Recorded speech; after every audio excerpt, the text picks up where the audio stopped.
Dear organizers of this annual gathering, dear representatives of the Collective for a European Civic Service, dear young participants, thank you all for your kind invitation and for the important work you're doing to promote youth engagement, European solidarity, and active citizenship across our Union. It's a pleasure to address you today, even if unfortunately not in person. Thank you for your kind invitation to such an important and meaningful event. Civic engagement, youth participation, and European solidarity are causes I care deeply about, and I would have very much liked to be there personally. Unfortunately, I'm unable to attend due to a previously scheduled parliamentary mission in the United States, but I hope this video message from the European Parliament can bring some food for thought from my side. I would like to extend my thanks to all the organizations, institutions, and young participants involved in this initiative. Bringing together experiences, ideas, and aspirations from across Europe is essential for the strengthening of a shared sense of purpose among future generations. Today, we are facing growing social inequalities, environmental crises, humanitarian emergencies, and most importantly, a weakening sense of belonging among citizens, especially among young people. That is why the European Union should not only exist as a political project, but also be experienced as a lived civic community in everyday life. For this reason, the time has come to create a true European civic service, a single unified program open to all young Europeans, based on solidarity, participation, and shared responsibility. The European Solidarity Corps and Erasmus Plus have already demonstrated how powerful this idea can be. They show that when young people from different countries come together, solidarity and European belonging become something real and tangible. The next step should be to move beyond fragmented or purely national approaches and build a genuinely common European experience. Such a project would have a profound impact not only on individuals, but on Europe as a whole.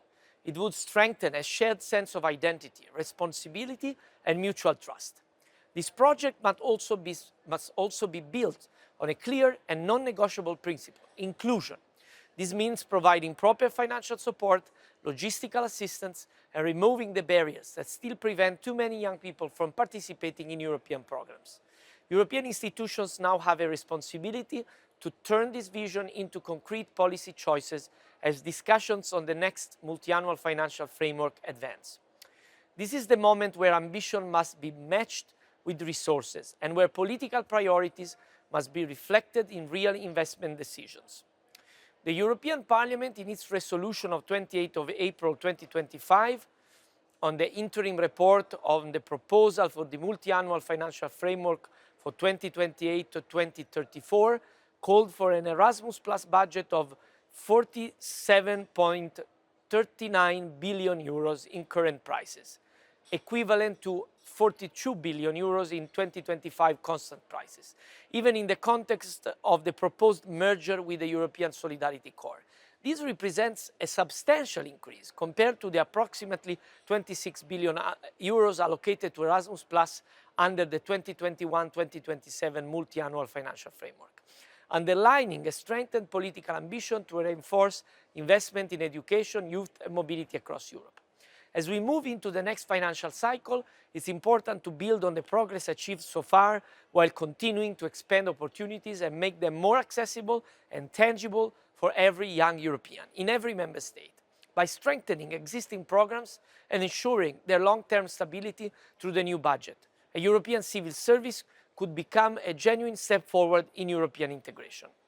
On a personal note, taking part in an Erasmus program in London as a student, I experienced a truly formative opportunity, not only for my education, but also for my perspective as a European citizen. That kind of transformative opportunity should be guaranteed to future generations across Europe, whatever is their life path. If they are students, if they are working, whatever they do, they need to be able to have these kind of opportunities. When young Europeans cooperate directly in serving communities, supporting those in need, and contributing to the common good across borders, they build trust, mutual understanding, and solidarity. These are the foundations of a more united, cohesive, and resilient Europe. Thanks once again to the Collective for a European Civic Service for the important work they are doing in promoting the idea of a European civil service and for keeping this vision alive in the public debate. You have supporters, you have colleagues here in the European Parliament that are ready to work in this direction with you and to support more opportunities for young people in Europe. Thank you very much.